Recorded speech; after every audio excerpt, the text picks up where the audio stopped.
Los planetas son grandes masas que se encuentran recorriendo el espacio y existen, creas en ellos o no, ahí están.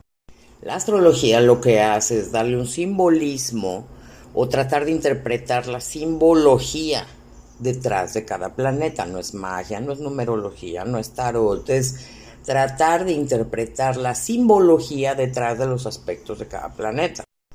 Al desplazarse estas grandes masas, ok, a través del espacio, pues obviamente van emitiendo ondas electromagnéticas. Y estas ondas, pues si tienes un aparato especial para escucharlas, emiten un sonido. Para que entiendas bien con quién te enfrentas cuando tengas un tránsito de estos. Escucha con atención.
Ahora imagínate, por ejemplo, ese Plutón en tránsito cuadrando a tu luna natal o a tu ascendente. No, no, no, piedad.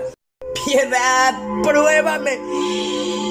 Pruébame Dios, pero no me pruebes así, no me jodas. Uy, qué fuerte.